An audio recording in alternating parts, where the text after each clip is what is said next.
Chapter 6. The change had been coming for 3 days. A working in the sky, a dropping of the temperature, but nobody knew for sure whether it meant the real thing. And if they did know, they dared not predict.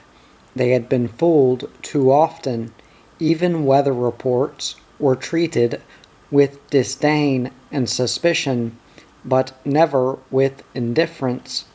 The best sign was that the wind was in the northwest, the right place. Late in the morning of the 4th day, on the threshold of the big rain, old Rosy-Face called Barbie. A woman wanted to see her in the entrance hall. It was Ethel Shelton. Ragged, restless, her left eye was discolored. She was distracted, her face puffed with crying. "Barbie, Barbie," she sobbed, hugging the younger woman to her. Barbie was bewildered. "Ethel, what's gone wrong?" The woman could scarcely speak. Heads were turned in the bar, looking. "Come up to my room, away from all the rubbernecks." Ethel Shelton, with Barbie's arm around her waist, took slow steps all the way, weeping bitterly. In the room she clasped the girl again and sobbed. "I've left him, Barbie. I've left Frank. Look, just sit down and try and get hold of yourself. You're shot to pieces. Take your coat off, wait here, and I'll get you a brandy or something." She was back in a minute, looking disturbed herself because she feared the worst. Anxious as she was to know, she didn't ask questions. She waited until Ethel Shelton had composed herself enough to speak coherently. "Ethel, tell me what's happened." "I've left him. You said that." Ethel Shelton was breathing deeply. "You know it's been getting worse." "How could I know?" Barbie said. "You didn't write to me. You didn't answer my letters." "He went all quiet. He wouldn't do anything.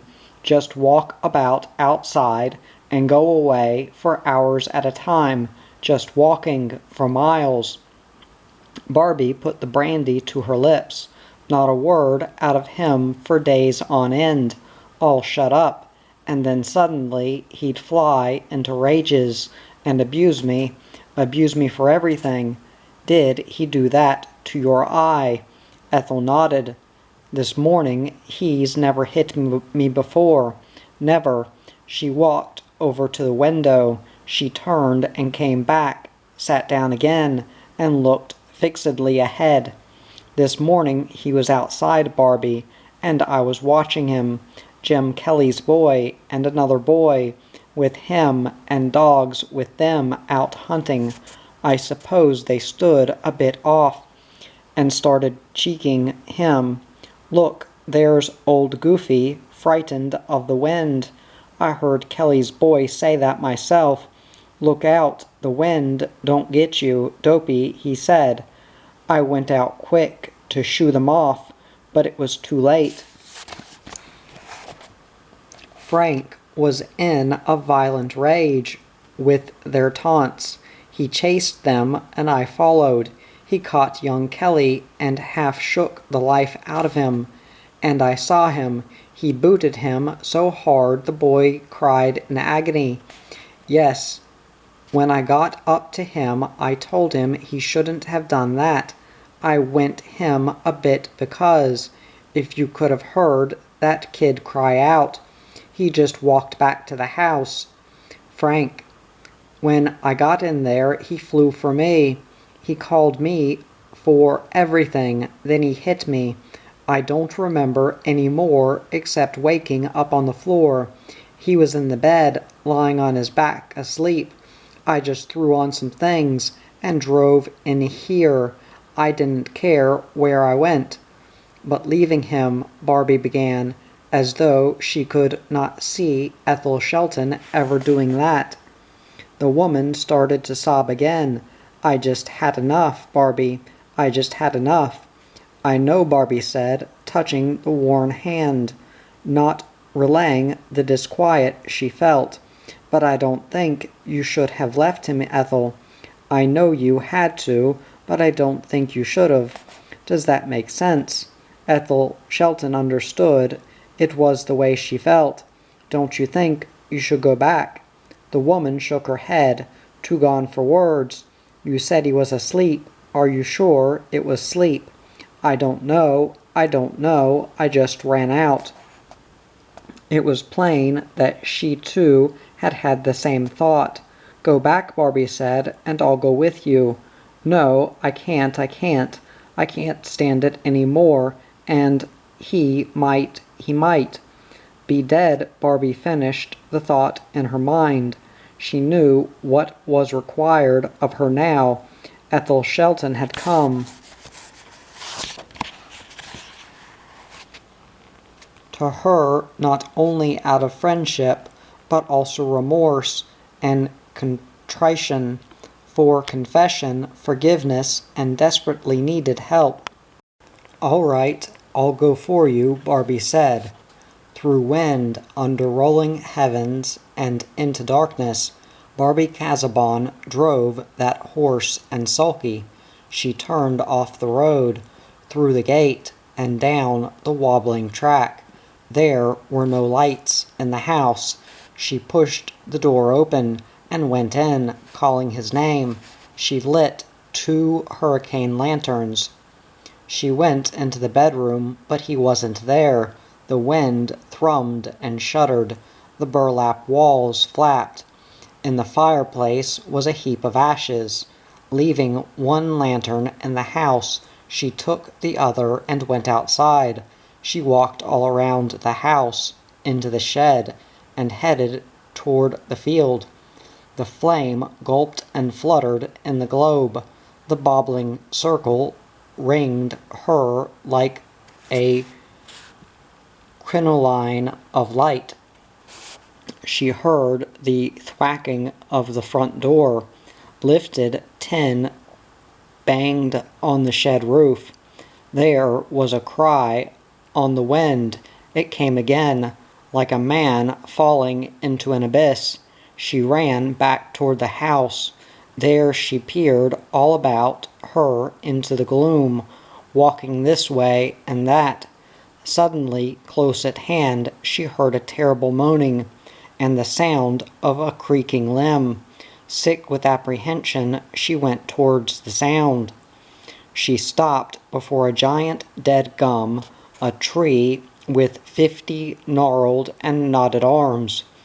Gray as an elephant in the daytime, bobbled gray and pink with gallas. In the night, a witch's head of snakes, a ghost as desolate as Caparamana. Barbie swung the light aloft. Her heart stopped. Dangling in space was Frank Shelton. "God," she cried, "he's hanged himself." Then she saw the rope looped and knotted around the tree trunk at eye level. That was one end of it. She traced the other up into the blowy dark, over the limb, and hitched, not around Shelton's neck, but around his body, under his armpits. She couldn't understand it. She couldn't see Shelton answering the thunderous knock on the door, and Jim Kelly there, lean and grim, the same man whose eyes were hidden when he laughed. Jim Kelly and his eldest son, thick-necked and easy-going, but luring now. Without a word, they grabbed Shelton and roughed him outside into the rising wind and pulled him up over the bough of the tree to leave him screaming. "That ought to fix you," Kelly shouted, "and next time you hit my kid, that rope will go around your neck." Shelton shrieked at them to come back, and in the hush he waited, but he heard nothing. He yelled for help. no one came. The hours darkened, and the wind rose to a whine and a roar that buffeted his body and made it swing with a creak. He sobbed in terror, struggled madly to free himself, ready to drop that 20 feet to the ground and rush to his four walls and the roof. But the rope bit into his flesh, and he tore his nails against it. He couldn't free himself, and all the time the wind rose.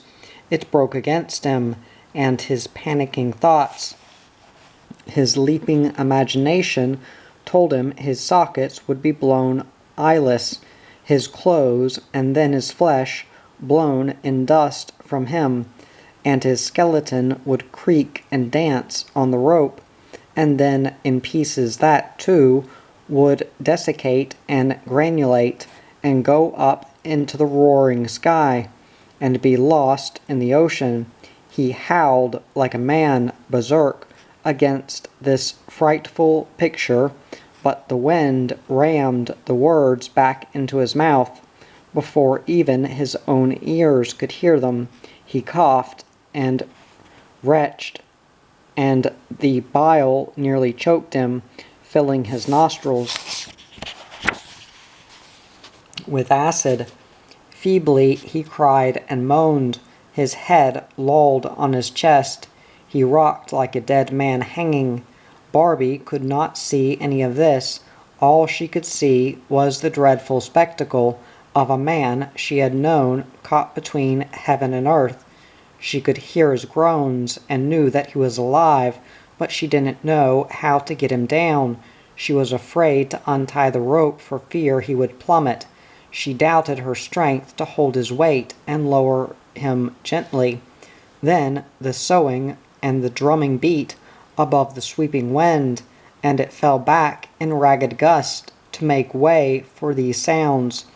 It was the rain coming 20 chains away, coming like the gallop of wild horses. Then it was nearer, like a man tearing up paper. The first drops fell and multiplied into a howling burden.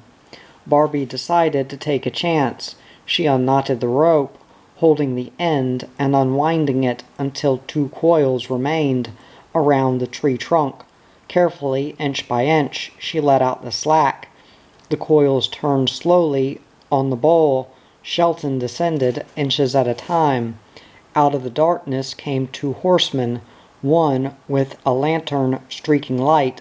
They dismounted in glistening, rippling oilskins. The rain beat white on the hides of their steaming horses. Their boots squelched. Wordlessly they took the rope from Barbie and let down the limp, daggled figure and held the lantern to its face. Ashen and frozen in terror, the sodden hair plastered over it. They saw the vomit on the clothes and the way the limbs showed through the sopping fabric. "Reckon we went a bit too far, son. Get him inside," Barbie ordered. She went ahead of them, and they carried the still form into the bedroom. Barbie pulled the bedspread off the bed and laid it out on the ground. "Put him down there," she said. Kelly and his son did so, and stood up as guilty-looking as an abused dog, and with something of fear in their eyes. The son fumbled out the words. "Just meant it as sort of a joke, didn't think." "Some joke," Barbie gritted. "He had no right to kick my son," blustered Kelly. "Poor little kid's tail is black and blue and welled up." "I don't want to hear it," Barbie retorted, kneeling and dragging Shelton's shirt up to his neck. "Just thought we'd teach him a lesson," muttered Kelly. "Well, look at that," Barbie pointed, "and see if you're satisfied. Wonder it didn't cut through him." Kelly and his son looked at the red wheal across Shelton's chest, the bleeding broken skin under his arms. Kelly licked his lips. "We were coming back. Didn't mean to leave it so long," he added. "He'll be all right anyway, I think." "He better be," Barbie told him, "or you'll be in for it. I tell you." Barbie pulled the shirt over Shelton's head. She dragged off his boots and socks. "Anything we can do to help," Kelly's son said awkwardly. "Do all you can do you've done. Go get to hell out of here. That's what you can do." She understood them. She could see how ashamed and sorry they were, and she was going to make sure they didn't feel any other way. They weren't going to get off lightly. "I think if he's put to bed," and Kelly began. "Don't tell me what to do," Barbie said scornfully. "You just go, just get out." She stood up. They shuffled, and Kelly's son led the way. She walked after them. They had the bearing of condemned men. At the door, Kelly told her he would be along tomorrow and see how Shelton was. "If I never see your ugly phiz again, it'll be too soon," Barbie told him and shut the door, bolting it. In sudden weariness, she leaned against it. She heard the horses moving and looking through the window. She saw the streaky light going back the way it came. She went back and stripped Shelton naked. He was the skinniest man she had ever seen. A big frame, but nothing on it. She toweled him roughly, quickly but thoroughly, glad to hear his groans. She found pajamas and dragged them on him. She couldn't lift him into the bed, so she pulled the mattress off, placed it alongside him, and rolled him onto it. She covered him to the neck and left him in darkness. In the kitchen, she stripped herself bare and with a blanket around her made up a fire, big and roaring, to dry out his clothes and hers. When all of this was done, she put the billy on and made a cup of tea. She sat on the hearth by the steaming garments and listened to the rain. It found crannies in the old house and leaked through in a dozen places, down the walls and through the roof. One of the burlap walls, fed by drops, stretched tighter than it had for years. When this house was built, Barbie thought, Joseph the carpenter must have been a learner, with only 2 bob to spend on materials. Through her mind went pictures of places and rain falling, and she thought with affection of her father. She thought, "This rain is falling on his grave tonight, but he's not there, only his bones. And it's falling on Bow-Tie Dealey, on 20-Man, and I suppose Tussie, for they go together, everlasting mates, on Resurrection Jim, on the weak and the strong, the poor and the rich, for God made it for all, and it's falling on the man I love best." She went to see Shelton. He was asleep, breathing gently now. In one corner, rain dripped, plopping on the ground, but ran out under the house again. She saw there were no other leaks, went back and lay before the fire dozing. At daylight, Shelton got up. He came down the hall and into the kitchen. If he saw Barbie blanketed, sitting on a box before the fire and watching him, he made no sign. He was chattering, his eyes wide at the sound of the rain and the sheets of water on the windows. He opened the door to see the gray slants beating 1,000 rings from 1,000 puddles, and he saw the rolling twist of water in the gully and the thin sheets going down its banks to feed it. He ran out over the muddy ground, searching here and peering there, wonder-eyed at the dribbles from the few scraggy trees, counting the trickles and the pools and the rivulets, the floating beads along the fence wires, treading in the sodden sponge of the field, and watching the ooze, seeing a crystalline world, a world of water, pelting, dribbling, gurgling, squishing, washing away the hot dry haze and the scorching wind, and he watched, delirious with joy, the earth swallowing through its fissures, its burning throat choking in the glut and already reviving. It seemed to him as it slacked its deathly thirst. Barbie in the doorway watched him as he stood in that tide of water, let it soak and possess him as if he too were a part of the kneading earth. He tore his pajama coat away in tatters, rubbing his hands down his breast and stomach, whimpering, and then he fell on his knees in the mud and scooped the water in a baptism onto his head. He fell on his face and groveled in the slush like a river horse. He sat on the step of his house and cried with a horrible loudness, frightening, "My wife, where's my wife?" "She's waiting for you," Barbie said, in tambourine. All the way in the sulky he sat, like stone, and said nothing. He wore a dyed blue Anzac overcoat, with the collar up and the hat coming down to meet it. His face was a peak of brown canvas. His eyes were closed. She took him to the hospital and went on to the pub to tell Ethel Shelton. The woman listened and ran out without a word. Barbie shut the door.